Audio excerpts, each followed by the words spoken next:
힘드시죠? 반대로 여러분들이 저한테 한번 물어보세요. 목사님 진짜 힘듭니까? 한번 물어보실래요? 한번 해봐요. 자, 자막이 나오니까 읽으면 돼. 안 되면. 자, 말씀해 보십시오. 시작.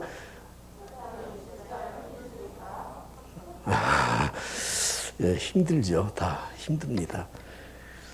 근데 저는 코로나 때문에 힘들다기보다는 우리의 영적인 삶에 대한 우려가 많이 생겨서 힘듭니다. 어제 오후에 광산구청에서 문자가 또 왔더라고요. 거리두기 잘하시고 그 다음에 환기 잘 시키시고 절대 교회에서 식사 제공하지 마시고 그리고 마스크 잘 쓰시래요. 근데 괄호해놓고요. 설교자도 써야 됨 이렇게 써있어. 아니 그래 제가 지금 김이 서려서 지금 잠깐 벗고 싶은데 벗질 못해요. 그렇게 당부를 했는데 내가 벗으면 되겠나 싶어서 참 힘들어요. 그런데 코로나 때문에 힘든 게 아니라 코로나 때문에 우리의 신앙의 균열이 닿아가고 우리의 삶에 또 다른 변질된 신앙의 모습들이 나타나면 안 되겠다고 해서 제가 좀 힘이 듭니다. 오늘 설교의 제목을 자기 옳은 대로 행하는 사람들이라고 정했습니다. 여러분 이 제목을 보면서 어떤 생각을 하십니까? 그렇지, 내 옳은 대로 살아야지, 내 뜻대로 살아야지, 내 인생의 주인은 나니까 내가 원하는 대로 살아야지. 뭐 당연한 걸 가지고 무슨 설교 제목을 정해서 오늘 설교를 할까 이런 생각을 혹시 하실지 모르지만 그러나 우리는 하나님을 믿는 사람들, 아니 하나님을 믿지 않는 사람들까지 포함해서 우리는 내 옳은 생각대로 사는 것이 아니라 하나님께서 원하시는 삶을 살아야 합니다.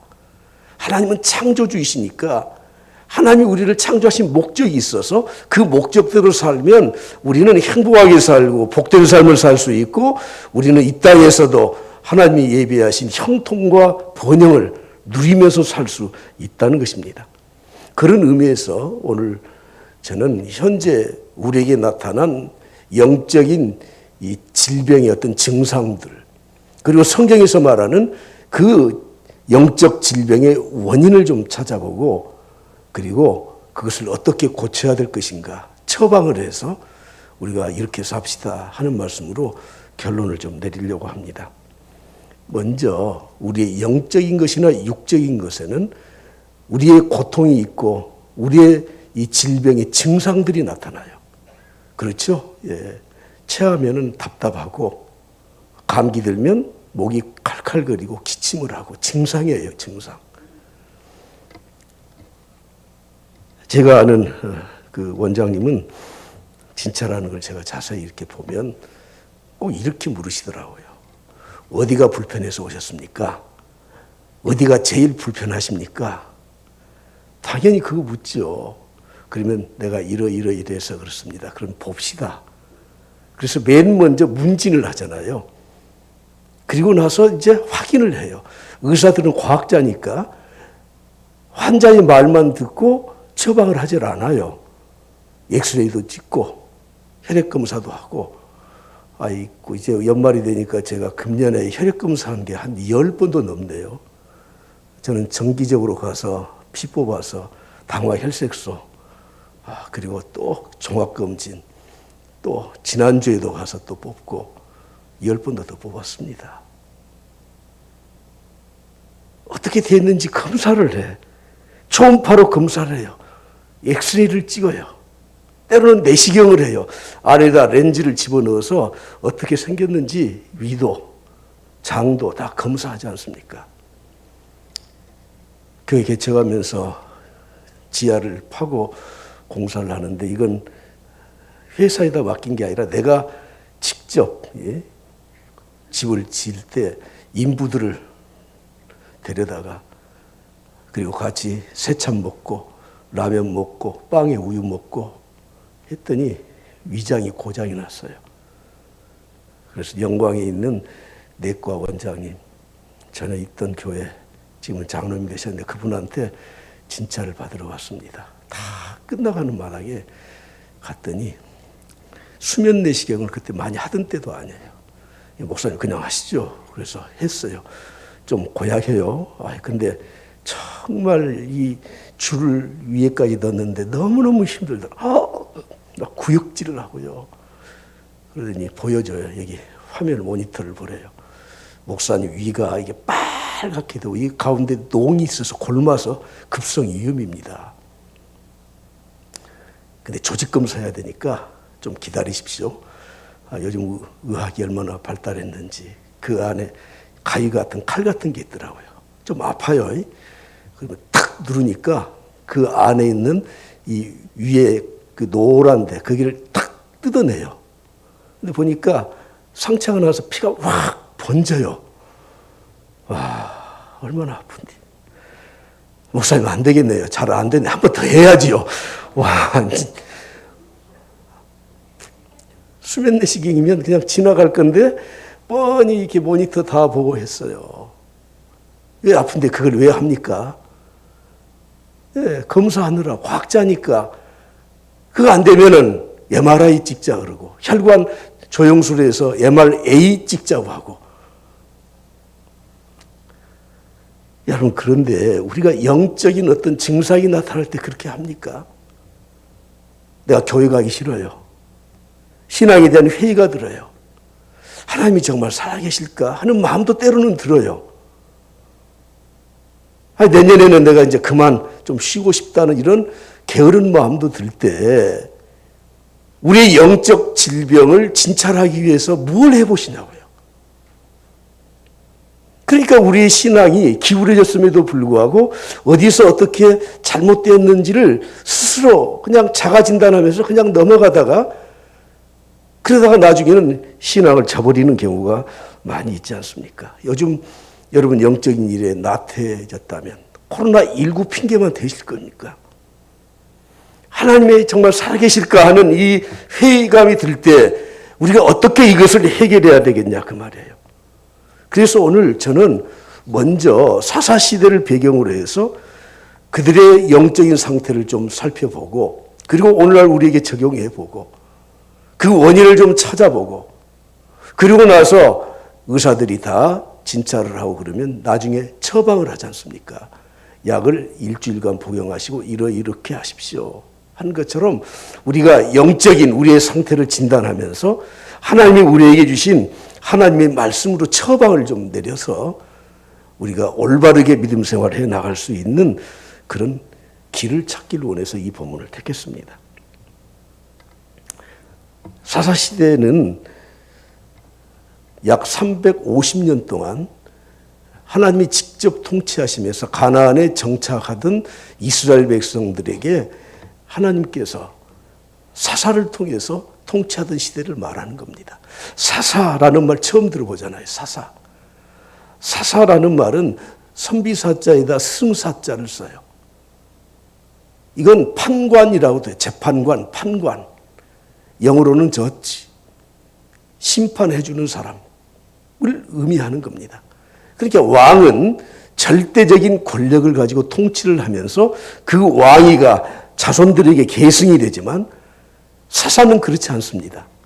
절대적인 권력이 있는 것도 아니고 필요할 때만 하나님이 세우셔서 그 아들에게 사사의 이 직위가 전승되는 것도 아닙니다. 그런데 이 사사 시대에 그들이 가졌던 신앙의 근본적인 잘못된 원인이 있었다는 거예요. 그리고 오늘 저는 먼저 그 원인을 세 가지로 좀 찾아보려고 합니다. 첫째는 가나안 땅을 하나님께서 그들에게 주실 때에 그곳에 있는 7 족속들을 다 몰아내고 그리고 정착을 하도록 하셨지만 여호수아가 가나안 땅 7 족속을 몰아내는 과정에서 다 몰아내질 못했어요. 그러나 그 이스라엘 백성들이 그곳에 정착을 해야 되니까 일단은 땅을 분배를 해줬어요. 각 지파별로 땅을 분배해주고 너희들이 남아있는 그 족속들을 몰아내라. 그런데 힘에 너무 지쳐있기 때문에 그리고 아니라는 생각이 있어서 완전한 정복에 실패를 했었다는 겁니다. 여러분 우리의 지상의 삶은 다 그렇습니다. 내가 하나님을 알고 예수 그리스도 믿고 은혜 받았다고 내 성품과 모든 환경이 다 변화되는 겁니까? 출발과 시작은 하나님의 자녀로 다시 새롭게 시작했지만 그러나 우리는 죽을 때까지 우리는 성화 과정이 있기 때문에 계속해서 정복하고 내 자신을 다스려야 됩니다. 그런데 이스라엘 백성들은 그렇지를 못했었던 것입니다. 두 번째는 이들이 그런 환경 속에 살다 보니까 이웃 족속들과 자꾸 섞여서 어울려서 살아요. 그래서 혼합 종교를 만들어버려요. 신앙의 순수성이 점점 훼손됩니다. 통혼을 하고 우상 숭배를 합니다. 그러면서 그냥 그곳에서 안일하게 살아가게 되는 거예요. 그래서 그들에게 부딪혀 있는 문제가 어떤 문제냐면 계속 하나님을 배반하고 우상을 섬기고 그러면서 또 다시 또 반복되는 그런 죄를 짓고 살고 있었다는 것입니다. 하나님이 축복의 땅으로 인도하셔서 그곳에서 하나님의 제사장 나라로 살아야 되는데 이들이 오히려 역전도가 돼서 이방의 종교를 끌어들이게 되고 이방의 풍습을 가지고 살게 되고 그러면서 계속되는 하나님을 배반하는 죄를 짓고 있습니다. 그래서 사사시대의 특징을 그들의 삶의 특징을 네 가지로 이렇게 요약을 해서 도표를 그리고 있는데 한번 보시겠습니까? 첫째는 그들이 범죄하고 타락해요. 그러면은 하나님께서 내버려 두지 아니하고 이웃에 있는 미디안, 블레셋, 여러 아모리 족속들을 통해서 그들에게 고통을 줘요. 그러면 이 백성들이 그 기간 동안에 하나님께 부르짖어요. 우리 좀 살려달라고. 그러면 하나님 어떻게 하셔요? 그들을 구원해 주시죠. 어떻게 구원해 주십니까? 사사들을 보내서 그 사사들을 보내서 그들이 다시 새롭게 될 수 있도록 그러면 그렇게 잘 살아야 되는데 그 다음 다시 또 첫 번째로 돌아가지 않습니까? 또 어떻게 돼요? 또 타락하게 되는 겁니다. 이것이 사사시대에 살았던 이스라엘 백성들의 삶의 모습이었는데 이것은 우리 현대인들에게도 똑같이 적용되는 겁니다. 우리를 하나님이 축복의 자녀로 하나님의 자녀로 천국 백성으로 삼아주셨습니다. 그랬으면 그 하나님의 말씀을 따라서 복된 삶을 살아야 되는데 하나님을 떠나게 되고 죄를 짓게 되고 이방인들과 풍습에 젖어서 우리가 살아가게 되면 하나님이 우리에게 사생자가 아니기 때문에 친아들이기 때문에 우리에게 징계를 줘요. 어떤 분들은 이 코로나19를 꼭 하나님의 징계라고만 해석을 하는데 저는 그렇게는 보지 않습니다. 그러나 우리의 역사를 보게 되면 이게 징계의 일부분입니다. 어떤 면에서든지 이것은 하나님이 우리에게 일반적인 이 질병과 일반적인 변화를 통해서 다시 깨달으라고 하는 하나님의 경고의 메시지가 들어있다는 것을 알아야 됩니다. 이스라엘 백성들이 구하면 하나님이 또 구원해 주시죠. 그리고 사사시대 350년 가까이 되는 그 역사 속에 7번이나 이것이 계속 반복되었던 것입니다. 이것이 사사시대의 어려움을 겪었던 원인이에요. 그러면 이런 원인을 통해서 그들에게 나타난 신앙의 증상들이 어떻게 나타났는가? 오늘 우리의 현실을 보면서 한번 비교를 한번 해보십시오. 영적 질병의 증상 가운데 첫 번째는 안일함입니다. 안일함. 여러분 인간은 참 이상하죠. 교회의 역사, 성경의 역사를 빼고 일반 세속의 역사를 봐도 똑같아요. 사람들이 좀 먹고 살만하면 꼭 그 다음에 안일해지는 거 있죠. 회사도 마찬가지입니다. 회사가 힘들고 어려울 때는 막 힘을 내서 좀 제대로 갈 수 있도록 정말 그들이 열심을 내다가 어느 정도 궤도에 올라오면 대부분의 많은 회사들을 보십시오. 부정을 저지르고 그 2세들이 갑질을 하게 되고 그래서 무너지는 겁니다. 이스라엘 백성들이 그들이 정착해서 살면서 그들은 안일에 빠져 있었다는 것입니다. 이제 먹고 살만하다는 것입니다. 그 예가 단지파예요. 단지파. 12지파 가운데 이 단지파는 하나님께로부터 그들이 거주할 땅을 분배를 받았어요. 그런데 사사기 18장 1절 말씀에 보면 그렇지 않은 것처럼 기록이 되어 있거든요. 한번 보시겠습니까? 사사기 18장 1절에 보니까 그때 이스라엘에 왕이 없었고 단지파는 그때 거주할 기업의 땅을 구하는 중이었으니, 단지파만 이 땅을 주시지 않았나, 우리는 그렇게 생각이 들 정도로 단지파에게는 거주할 땅이 없어서 그 땅을 구하고 다녔다는 거예요. 그런데 성경을 자세히 보시면 그렇지 않습니다. 여호수아서 보십시오. 사사기 이전에 성경이 여호수아잖아요. 여호수아 때 여호수아가 땅을 분배할 때 보십시오. 7제로라고 말씀해요. 그러니까 12지파 가운데 순서를 정해서 단지파가 7번째로 땅을 기업으로 받았다는 거예요. 그런데 단지파 사람들은 그 땅에 아모리 족속이 있어서 정복하기가 참 힘들었어요. 그래서 아모리 족속과의 이 단지파와의 싸움에서 어떻게 됐는지 보시겠습니까? 사사기 1장 34절 말씀에 보면 아모리 족속이 단 자손을 산지로 몰아넣어 버렸어요. 그러니까 누가 이겼어요?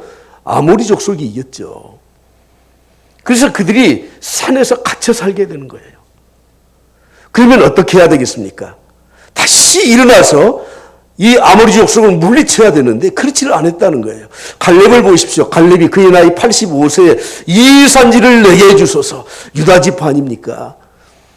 헤브론의 그 척박한 땅이지만 하나님이 그에게 모세를 통해서 이미 예정해서 주신 땅이기 때문에 그 땅에는 더 힘이 센 그런 족속들이 살고 있었음에도 불구하고 갈렙은 어떻게 합니까? 이 산지를 내게 주소서. 그의 나이 85세에 그 땅을 정복합니다. 그래서 그들의 터전으로 만들고 있다고 하는 겁니다. 다른 지파도 예외는 아닙니다. 이미 임시로 거주할 땅 이제 조금 남았거든요. 그 땅을 마지막까지 그들이 자기들의 땅으로 만들어야 되는데 이 정도면 살만해. 오늘 우리 한국 교회 현상 어떻습니까? 성도들의 모습이 어떻습니까? 웬만큼 먹고 살만하지 않습니까? 직장을 잃어도 실업수당도 좀 나오고 나이 늙어서 연금이 전혀 없더라도 기초 연금이라도 좀 주고 기초수급 대상자가 되면 병원에 웬만한 진료는 전부 다 무료로 해주고, 그러니까 우리는 그래서 그런지 몰라도 너무나 안일하게 신앙생활을 하는 게 아닌가 하는 생각이 드는 겁니다. 주님이 말씀하셨습니다. 천국은 침노하는 자가 빼앗을 것이다. 아니, 우리는 하나님의 자녀가 되어서 천국 백성이 되었습니다. 그런데 무슨 천국을 침노해라고 하는 겁니까? 우리 신분은 하나님의 자녀예요. 우리는 천국 백성이에요. 그러나 아직 이 땅에 발을 붙이고 살고 있는 동안에 하늘에서 이루어진 그 하나님의 나라가 이 땅에 나를 통해서 내 삶에서 천국이 이루어지기 위해서는 나는 침노해야 되는 겁니다. 특히 단지파는 그러지를 못했어요. 그러니까 떠돌이 지파가 되어버린 거예요. 마지막 그들이 정착했던 땅이 어딘 줄 아십니까? 단지파는 원래 서부 쪽에 있는 그 지역이 원래 그들이 그 분배를 받았던 땅이에요. 그러나 아모리 족속에 쫓겨나서 이리저리 이 팔레스타인 지역을 떠돌다가 맨 위쪽, 갈릴리 위쪽에 가서 정착을 해요. 그래서 그곳이 단지파의 땅으로 기록이 되어 있는데 그건 원래 하나님이 주신 땅이 아니었다는 것입니다. 여러분, 이렇게 안일한 마음으로 살게 되면 떠돌이 백성이 되는 겁니다. 저는 코로나19가 우리에게 이런 아픔을 줄 때 우리가 안일하게 생각해서 코로나가 지나가면 되는 거야, 백신만 발명되면 되는 거야 하는 식으로 우리의 신앙을 그렇게 살다 보면 우리도 단지파같이 떠돌이 신앙인이 될 것이라는 거예요. 문제는 여러분, 안일함은 도덕적 부패로 이어지는 거 아십니까? 제가 목사 안수 받고 책을 한 권 읽었는데 책 제목이 이거예요. 목사가 넥타이를 메고 자는 까닭은. 목사는 넥타이를 메고 잔대요. 왜 그런 줄 아세요? 과거엔 부목사도 별로 없어요. 1000명 그렇게 되더라도 그냥 여전도사님이나 데리고 목회를 할 때는 왜 그렇게 또 목사를 찾는 사람들이 많아요. 밤에도 찾아요. 저도 2시에 부부싸움하고 전화해갖고 목사님 중내산에 그땐 목사님들이 교복처럼 다 정장에다 넥타이 메고 다녔어요. 지금은 좀 자유롭게 입지만. 그러니까 목사님이 긴장을 해서 잠을 잘 때도 넥타이를 메고 자는 거예요. 넥타이를. 잠옷을 못 입고. 제가 아는 선배 목사님 교회 참 크게 부흥되고 학교도 세우고 참 훌륭하신 분인데 제가 개척 때 한번 찾아갔습니다. 찾아갔더니 그분은 이렇게 말씀해 주시더라고. 자기는 잘 때 목사들이 되게 수면 시간이 좀 짧잖아요. 신발을 신발장에다 못 넣는데요. 새벽 기도 갈 때 신을 신발을 이렇게 딱 신고 가기 좋게 이렇게 벗어놓은 게 아니라 돌려서 놓고 옷을 벗어도 맨 안에다 양복, 그 다음에 와이셔츠 이렇게 걸쳐야지 와이셔츠 안에 놓고 샷스 넣고 양복을 넣으면 그는 벗기고 입는 시간이 몇 초 더 걸리니까. 그리고 넥타이도 다 못 풀고 이렇게 해서 이걸 그대로 걸어놨다가 해야 돼. 왜냐하면 너무 피곤해서 잠에서 못 깨어나면은 후다닥 일어나고 탁탁탁 하고 나가야 되니까. 그렇게 긴장하고 산다는 거예요. 네, 여러분 그렇게 목회하던 그때는 영적으로 큰 문제가 없어요. 세상 말로 좀 먹고 살만하고 좀 편안해지고 지위가 좀 있고 그러면 그때부터는 아니라면 도덕적으로 이거 이어져요. 근데 여러분들이 사사기를 읽으면서 너무 가슴 아픈 사건들이 사사기 후반부에 있는 거 보셨습니까? 17장부터 보게 되면 이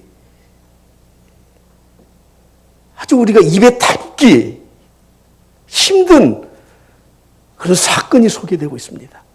오늘 그 다 말씀을 못 드리고 19장에 가보면 레위인이 첩을 두었습니다. 레위인이 어떻게 첩을 둡니까? 근데 이 첩도 문제예요. 마음에 안 드니까 친정으로 도망을 가버렸어요. 여러분 결혼했는데 여자가 자꾸 친정 도망가면 이게 제대로 된 가정입니까? 레위인이 그 첩의 친정집을 찾아갔어요. 사정을 했어요. 그러니까 장인도 이 딸을 이렇게 잘 구슬려서 자기 집으로 이제 오는 길에 에브라임 지역 정도 왔을 때 날이 저물어 버렸어. 어디 가서 자야 되잖아요. 통사정을 해도 누가 재워주지를 않아요. 그때 어떤 마음씨 좋은 노인이 재워졌어요. 그런데 그날 난리가 난 겁니다. 그 동네에 있는 에브라임 사람들이 몰려와서 그 레위인을 내놓으라 그래요. 그러니까 처음 보는 사람이 와서 그 사람이 혼내겠다 그런 게 아니라 소돔과 고모라 성이 멸망당할 때도 천사가 롯의 집에 갔더니 그 천사를 내놓으라 그러잖아요. 왜 내놓으라 그래요? 상관하리라, 성적 관계를 맺겠다 그 말이에요. 남자들이 몰려와서 남자들과 성적 관계를 맺겠다는 거예요. 남자와. 얼마나 타락했는지 모릅니다. 여러분 요즘 동성애법 이거 정말 우리는 기도하고 정말 결사적으로 막지 않으면 그것 하나뿐만 아니라 모든 윤리적인 기우진이 다 무너지는 거 아십니까? 그 남자를 안 내놓으니까 그 첩을 데려다가 그 남자들이 밤새껏 윤관을 했어요. 여기 청소년들 없죠? 죽어버렸어. 그래서 사사기 안 읽으셨어요? 이 레인이 화가 나가지고 자기 첩에 그 시신을 12조각을 냈어요. 그래서 푸대에 담아가지고 이스라엘 12지파에게 보냈어요. 내가 이런 어려움을 당했다. 그 사람들이 단지파다. 여기까지만 이야기하겠습니다. 사사시대가 그런 시대입니다. 결국엔 이들은 불신앙의 시대였었다는 것입니다.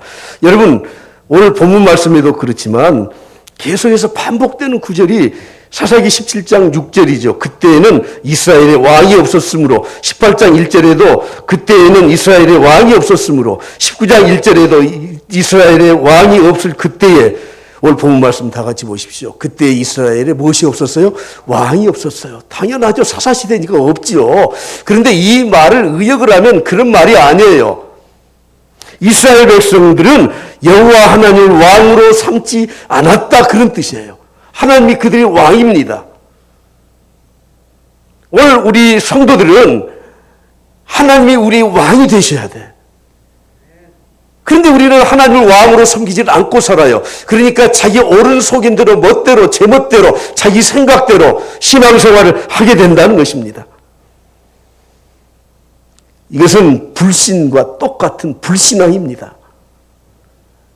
불신앙은 크게 두 가지입니다. 첫째, 이론적으로 하나님이 없다고 하는 무신론자들의 생각이에요. 두 번째는 행위 무신론자예요.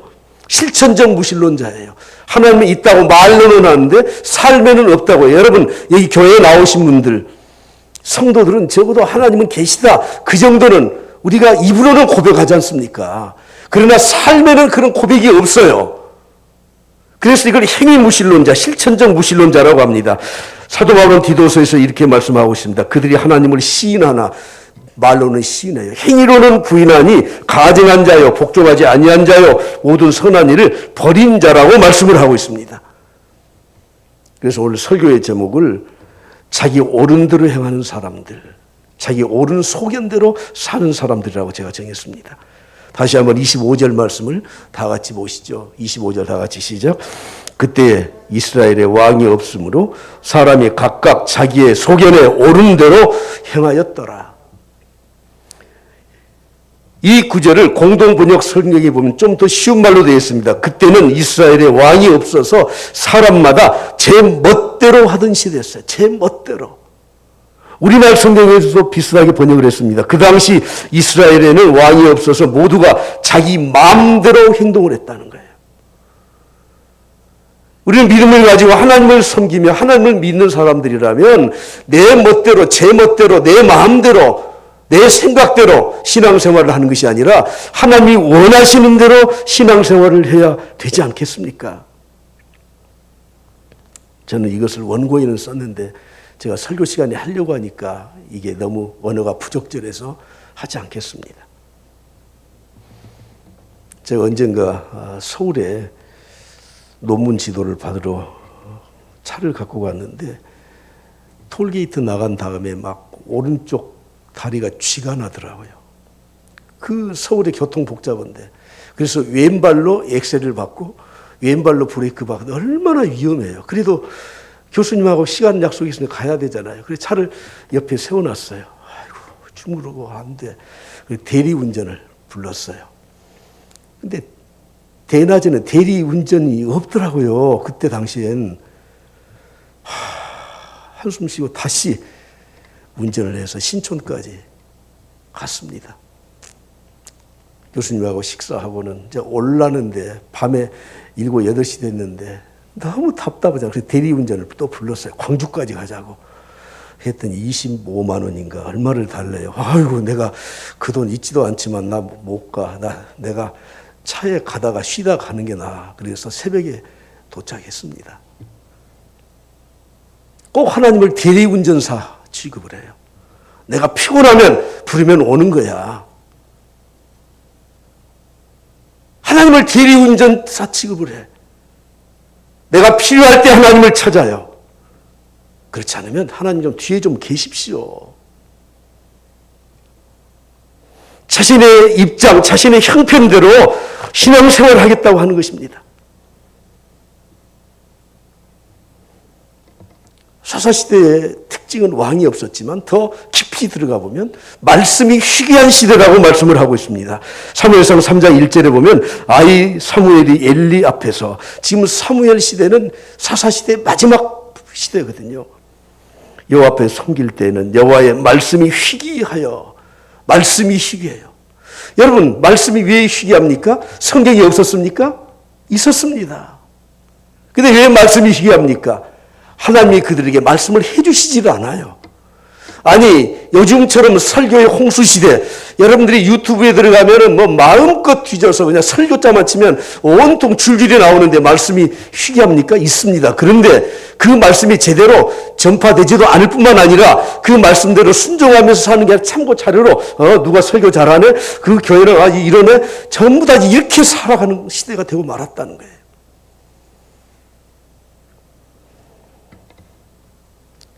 저도 다른 목사님들의 설교, 이름 있으신 분들 설교를 가끔 듣습니다. 참 내용도 좋고 훌륭하시더라고요. 그런데 가끔 가다가 물론 내 신학과 입장이 달라서 그렇기도 하지만 성경 말씀을 잘못 해석했더라고. 그리고 너무 인본주의적인 메시지가 너무 많더라고요. 일반 평신도들은 그것을 구별해낼 수 있는 시각이 별로 없습니다. 인기가 진짜 높더라고요. 언제가 제가 존경하시는 그 목사님이 이제 세상 떠나셨지만 그분이 사적인 자리에서 땅을 치면서 통곡을 하시더라고요. 그때 막 어떤 목사님이 텔레비전에 가서 연예인들하고 막 주고받고 그래서 저는 좋다고 생각해요. 왜냐하면 목사라는 게 너무 점잖고 너무 갇혀 있는데 방송에 나와서 그들과 어울리니까 그것도 뭐 목사 이미지를 좀 살려주네 그런 생각을 했는데 그분이 얼마나 부흥 강사로 이름을 날렸습니까? 최근에는 이 광화문 집회를 비롯해서 그쪽에 이렇게 연결이 돼서 이제는 인기가 뚝 떨어져서 없어져 버렸어요. 근데 그 목사님이 사적인 자를 그러더라고요. 목사 체면을 다 구겨. 저건 설교도 아니야. 쓰레기야. 저는 깜짝 놀랐어요. 여러분 말세가 되면 귀가 가려워서 자기의 사역을 쫓을 스승을 많이 둔다고 성경은 말씀하고 있습니다. 말씀이 없습니까? 있습니다. 그러나 올바르게 하나님의 말씀을 전하는 자들이 없고 그리고 하나님의 말씀을 전해도 사람들이 자기의 입맛에 맞는 것만 다 골라 먹어요. 골라 먹어. 말씀이 희귀한 시대의 특징이 또 하나 있습니다.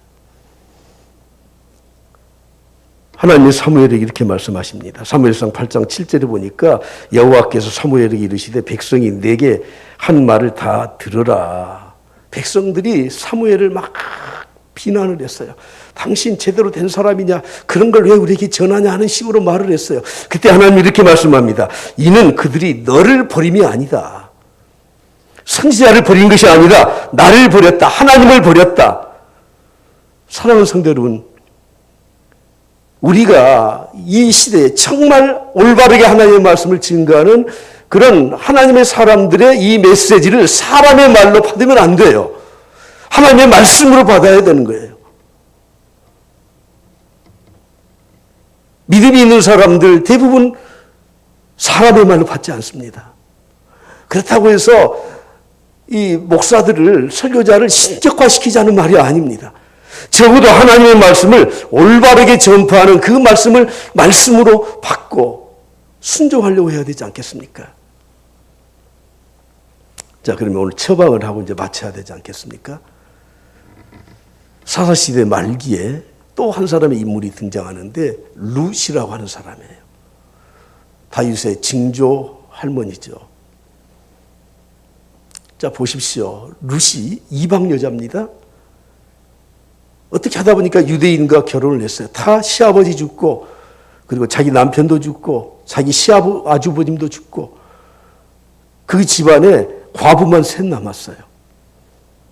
그래서 그의 시어머니 나오미가 그래 이제 네 친정으로 돌아가서 새로운 삶을 살아라. 그랬더니 룻이 이렇게 말을 하죠. 룻기 1장 16절부터 17절을 다 같이 보시죠. 시작. 룻이 이르되 내게 어머니를 떠나며 어머니를 따르지 말고 돌아가라. 강권하지 마옵소서.